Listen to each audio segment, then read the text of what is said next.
Good afternoon, ladies and gentlemen.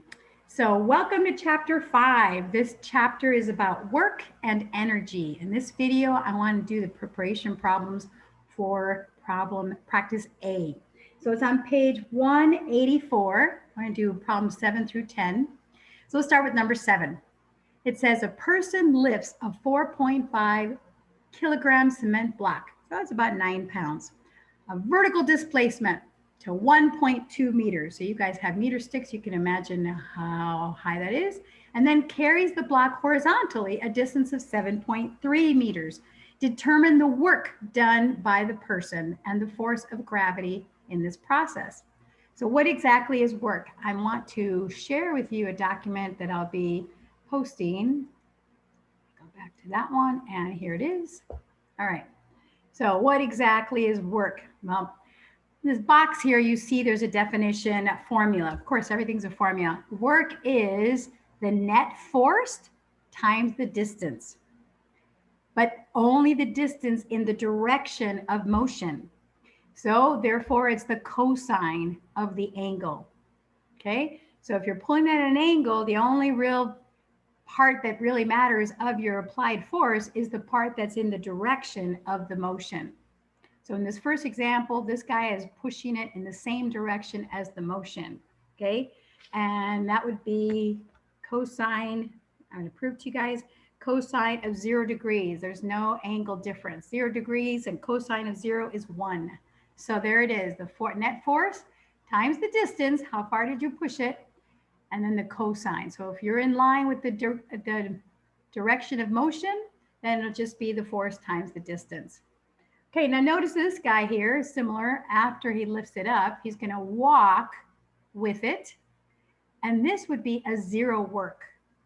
0 work because the cosine of 90 is 0.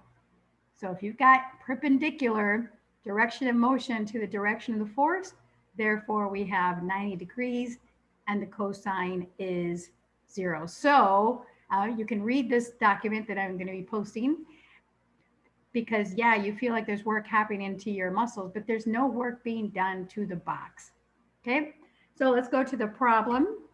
I'm going to go back to the share of my table. There we go. All right, so let me move it out of the way. The question was how much work was being done. Move it out of the way here. Wait till this loads up. All right, so I tried to draw the picture already for you here. So here's my box. See how you always do free body diagrams. Here's my box and the force is going straight up. All right. And of course I have an mg, force due to gravity, just the mass times acceleration due to gravity. And then it's going to go horizontally 7.3 meters. I should put 7.3 meters. All right. So the question was how much work is being done? And oh yeah, by the way, what's the force due to gravity? All right, the force due to gravity, you guys already know. We already wrote it down. It's mg. So we've got 4.5 kilograms times the acceleration due to gravity, 9.81 meters per second squared. So the units of force is newtons. I multiply that out and I get, let's see, 4 times about 10, about 40, and it comes out to 44.145 newtons. All right, so there's my force due to gravity. So the question is how much work was being done? So as I showed you, the equation of work is force, or the net force, times the distance times the cosine of the angle. So when you're lifting it up, it's 0 degrees. So it's 0 degrees. And I wrote down here for you guys to review, cosine of 0 is 1, but cosine of 90 is 0. So this part right here becomes 1. So really I just end up with force times distance. And that is going to be my force, which is, if it was 44.145 newtons going down, then I need at least that much to be able to lift it, right? Otherwise it's going to stay on the ground. So assuming that I lift it just a smidgen over 44, 1.45, that's the force that I lift it with. And it said that I went a distance of 1.2 meters. 1.2 meters. So when I multiply that out, it's going to be a little bit bigger than 44. I end up with 52.975 Newton meters. And what is a Newton meter? You have a new unit. It's joule. So I'm going to say this is about 53 joules.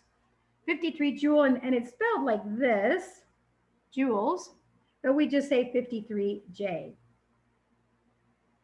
All right.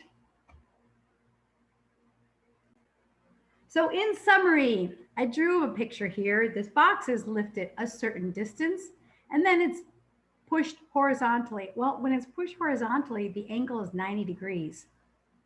So there's no work being done. And you can read that document. There's no work being done to the box. So the work is exclusively just in the lifting, and we multiply that out and we get the 53 joules. All right, let's see the next problem.